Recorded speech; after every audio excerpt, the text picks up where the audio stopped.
And now it's my pleasure to bring to the podium Giada Bianchi, and she will be talking about a frontline therapy for transplant ineligible patients. Thank you. Thank you, Dr. Mukhtar, for the introduction. Thank you, everybody, for being here. It's really nice to see this room rather full. So my name is Giada Bianchi. I'm an assistant professor at Harvard Medical School. I serve as associate director of the amyloid program at the Brigham and Women's Hospital and Dana-Farber Cancer Institute in Boston. These are my disclosures. So I'm just going to repeat also a few concepts that Dr. Mukhtar discussed with you already, but this, I think, is really of the essence when we discuss AL amyloidosis. So what do we have to think about when we think about approaching a patient who's newly diagnosed with AL amyloid? So as you know, this is a two-stage disease. The first portion of the disease occurs in the bone marrow, where you have a malignancy, most typically a plasma cell disorder, that secrete a virulent protein. So an unstable immunoglobulin-free light chain based on chemical, physical characteristics. This protein tend to misfold once it's secreted outside the cells. Small protofibrils generate in circulation, and then eventually these protofibrils elongate, becoming insoluble and deposit in target organs. Here, depicted here, is a heart with the fibrils in green. So this is really the essence of the problem. We treat AL amyloid not because really of the plasma cell clone. In most of the cases, this would be considered an MGUS or a smoldering myeloma, but because of the organ damage that this fibril deposition bring about. The fibrils get interspersed in the normal cellular system of the target organs and disrupt the normal function of that specific organ. They also appear to be directly cytotoxic in their soluble form, entering the cells and disrupting the normal cell cycle and system in the cellular of interest. Now you're faced with a problem here, right? So if you manage to normalize the free light chain rapidly and deeply, then the body is actually equipped with cleanup system. So cells of the immune system, we believe mostly macrophages, perhaps neutrophils, have the capability of phagocytosing these fibrils and remove them from the target organ, therefore bringing about reversibility of the damage. If the reduction of the free light chain is incomplete, insufficient, or late in the game, and the fibrils remain in the organ for a long time, we believe there is a fibrotic process that takes place trying to encasing and surrounding these fibrils will then bring about irreversible organ damage, which in the case of the heart is the major determinant of death in this disorder. So time is of the essence in AL amyloidosis. So if you were to ask me, so I ask myself the question, what is the ideal therapy for a patient with AL amyloidosis? I would say the one that can bring about the deepest response in the shortest time with minimum risk to our patients. So this slide I put together just to exemplify that when we approach a patient with AL amyloidosis, there are a few questions that we ask ourselves that are really critical to decide on therapeutic approaches. The first is whether or not a patient is eligible for clinical trials. Oftentimes, these clinical trials really provide an opportunity for patients to access drugs that we believe are highly successful and no cost. And so clinical trials should be offered to this patient, and of course, they help leading to FDA approval and understanding the disease better from a biological perspective. Next question is whether a patient is transplant eligible or not. This is a big ramification point, as really eligibility for autologous stem cell transplant remained up until, I want to say, 5 or 10 years ago, the major determinant of long-term survival for these patients, because therapies in AL amyloidosis were really quite scarce. But as you see here, after this ramification, at least in our center, we tend to approach patients very similarly. So we give induction chemotherapy to everybody with Dara-Cyborg-D, and then for those patients that achieve a suboptimal response, where we think consolidation could bring about MRD-negative disease and portend longer remission, then an autologous stem cell transplant is offered in patients who are eligible. So as Dr. Mukhtar actually has already discussed with you, we have staging systems that heavily rely upon the extent of cardiac damage to determine the prognosis in this disease.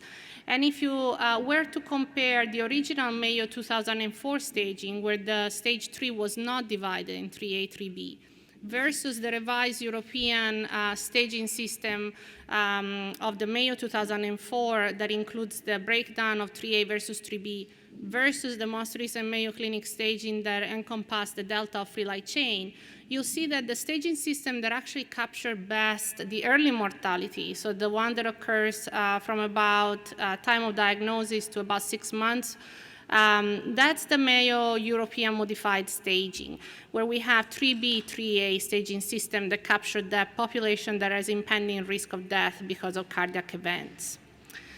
Now, the staging system, as well as the pattern of involvement of organ, the severity of involvement of organ, and particularly the involvement of cardiovascular system at large, including refractory recalcitrance or orthostatic hypotension, they play into a role as we think about who is a transplant-eligible patient with AL amyloidosis.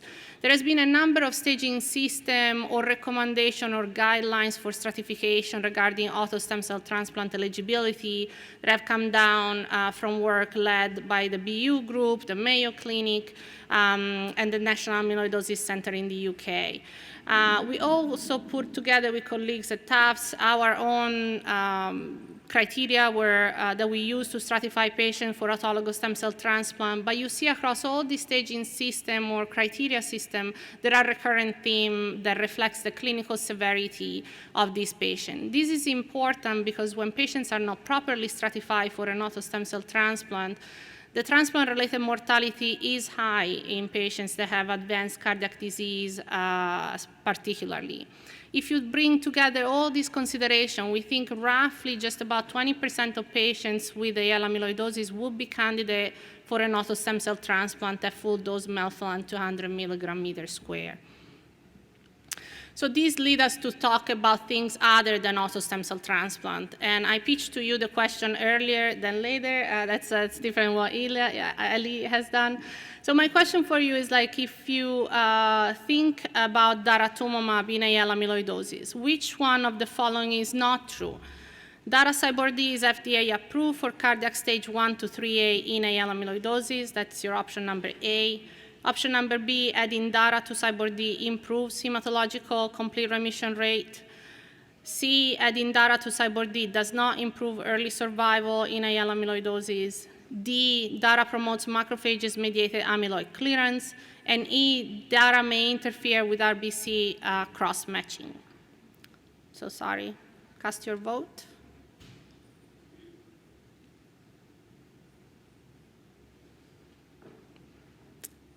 Do I have to do anything? No. Oh, I see.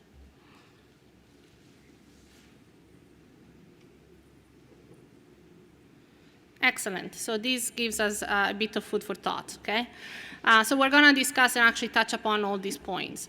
So Dara-CyBorD has been FDA approved and also approved in Europe for the treatment of patients with AL amyloidosis stage 1 to 3A based on a seminal study, the Andromeda study, a phase 3 randomized protocol that compares CyBorD, which was used as standard of care in amyloid off-label, versus Dara-CyBorD. You see that the Dara arm in the protocol really outperformed quite heavily the CyBorD arm in the protocol, both based on the percentage of overall hematologic response, with deep responses or satisfactory responses, meaning VGPR or better, of about 80% as compared to 49% for the CyBorD arm.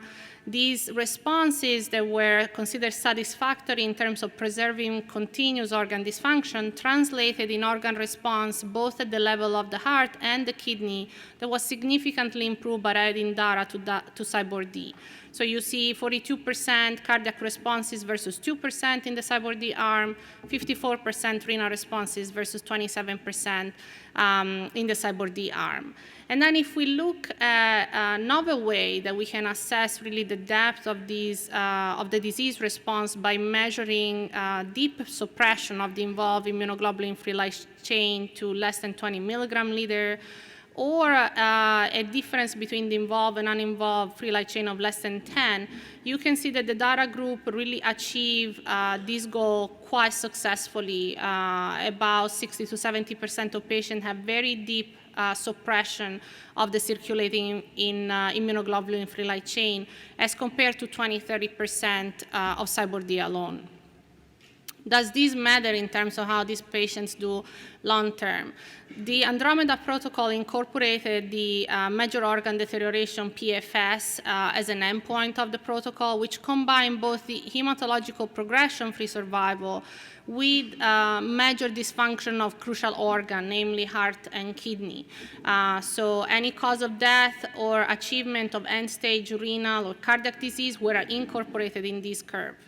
So as you can see here, the daratumumab arm, the patients in the daratumumab arm had a significantly improved outcome. However, I want to point out this area of this curve. So the 0 to 5 months from commencement of randomization, you see that the curves are basically overlapping to each other.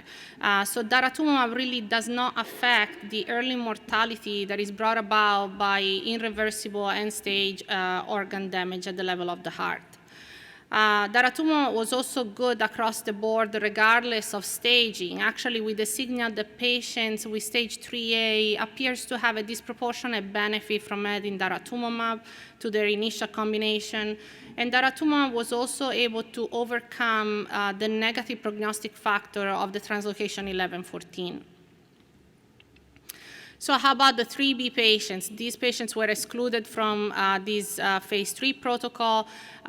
We are starting to see a number of publications retrospectively looking at patients with 3B AL amyloid and the effect that DARA has on these patients.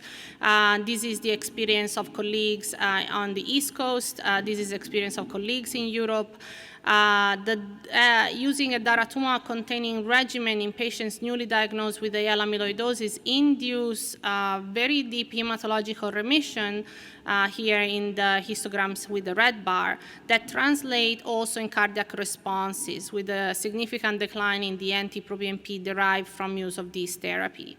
If you look at overall survival of patients stratified according to their treatment, you see that the patients who received DARA in the green curve had a significantly improved overall survival as compared to patients who receive a bortezomib-containing regimen or something else. The reason that I think this is all happening is because DARA is highly potent in inducing rapid reduction of the free light chain, of the circulating free light chain. And as I mentioned to you, the free light chain appears to be directly cytotoxic to the heart and obviously drives the formation of ongoing fibrillary deposit. This is work from Dr. Sancharawala and others of the phase 2 trial of DARA single agent in AL amyloidosis that depicts the decline in free light chain after one single dose, not one cycle, so single injection or infusion of DARA. In this patient, you see how the change in the free light chain is very powerful, and you can have normalization of free light chain. We have seen this happening over and over after one single dose of DARA. So what DARA doesn't do, brings us back to the question, DARA has no direct effect removing the fibrils from the target organ. So this is the one thing that the magic bullet DARA doesn't do.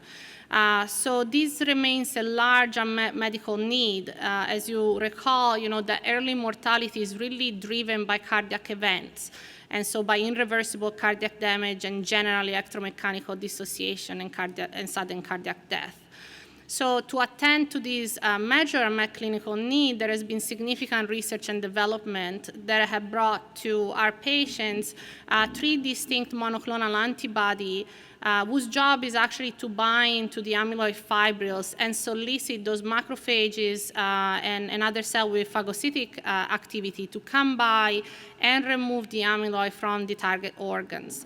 We have 3 compounds currently in clinical development with birtamimab and anselamimab being both monoclonal antibody that recognize an epitope of the free light chain, both kappa and lambda, that is only exposed when the light chain is unstable and misfolded.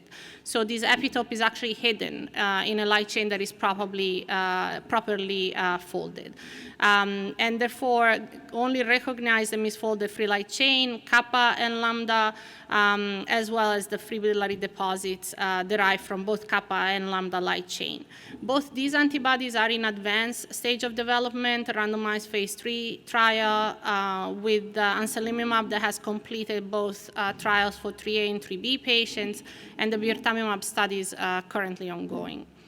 There is also a novel compound, the AT02, which is earlier in phase of development, is currently in phase 1, that actually use a completely different approach. And rather than recognizing an epitope that is expressed from the immunoglobulin light chain, it actually has an added portion, like a small peptide, at the immunoglobulin site of this antibody that then recognize hypersulfated glucosaminoglycans, which are a component of any sort of amyloid fibrils you are dealing with, whether this is AL, AA, or a TTR.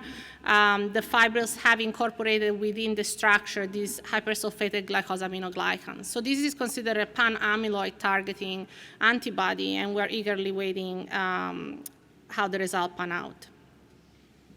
So what do these antibodies do for our patients? These are data derived from the phase 1 clinical study of anselamimab that show in this histogram plot the decline in NT-proBNP of patients receiving this antibody as a single therapy. And you see that they tend to have very rapid and actually quite often about 60% of patients achieve a satisfactory cardiac response to this antibody, which then translated functionally in improvement in global longitudinal strain of the heart, which is a measure of how much the heart is impaired or stiffened by the presence of fibril within.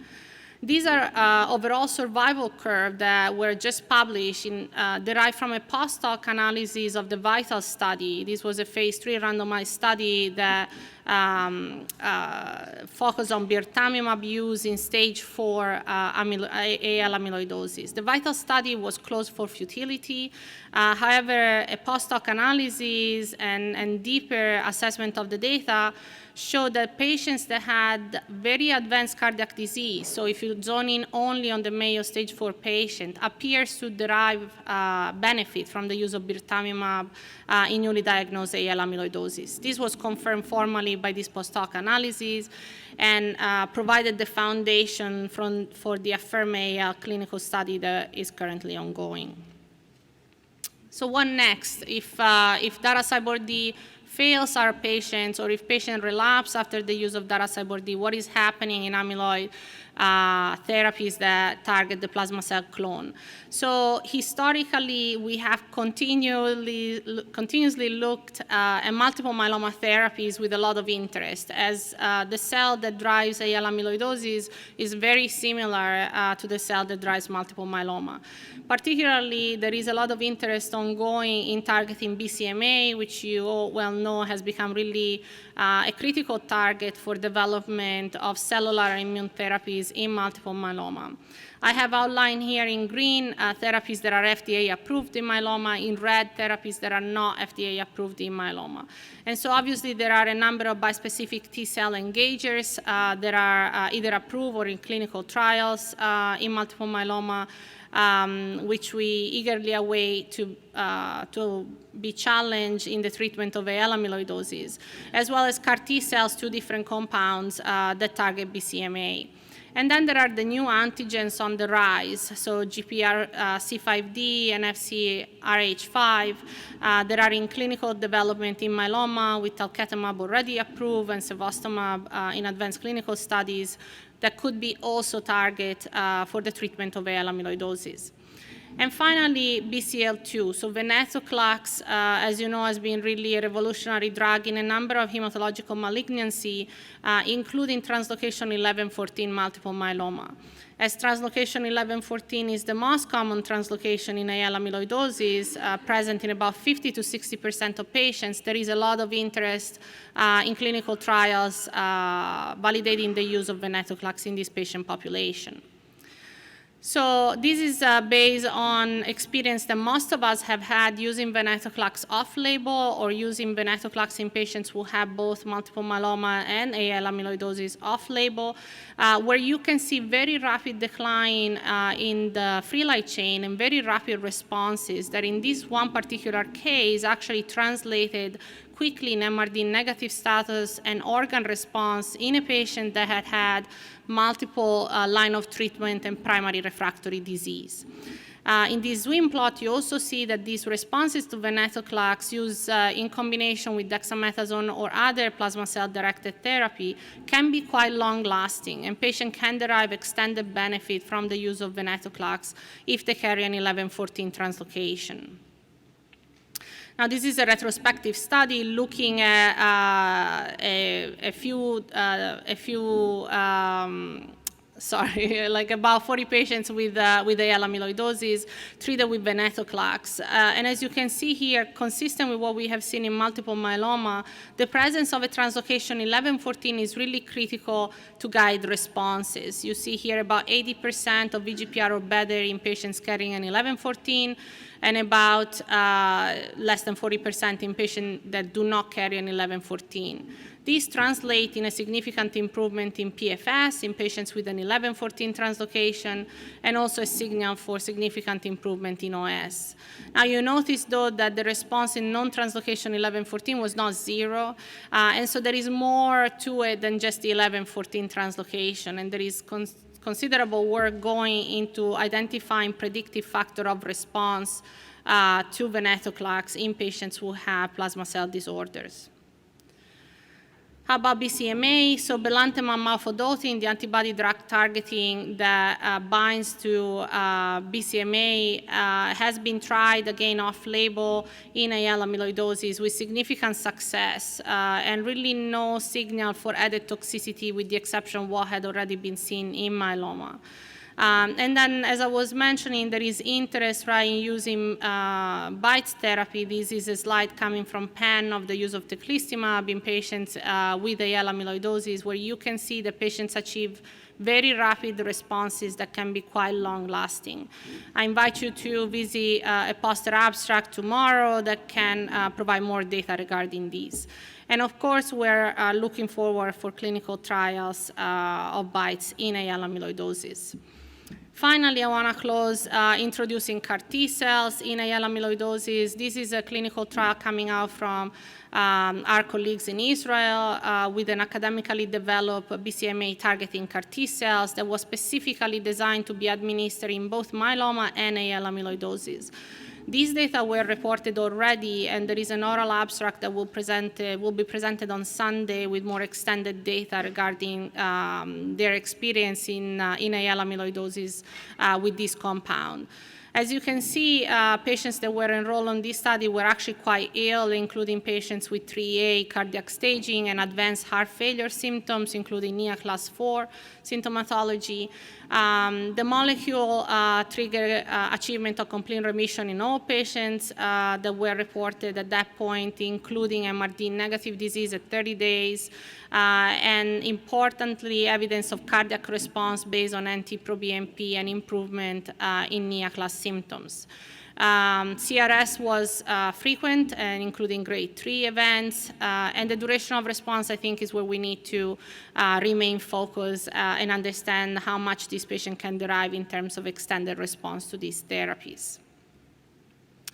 And with that, we are at the key take-home points. So the prompt commencement of highly active antiplasma cell therapy is really critical for patient survival. And so Daracybord-D has become standard of care after its approval in stage 1 to 3A patients. And I want to say probably most of us use it routinely and with a lot of enthusiasm in 3B patients, understanding that normalization of free light chain is critical for organ preservation.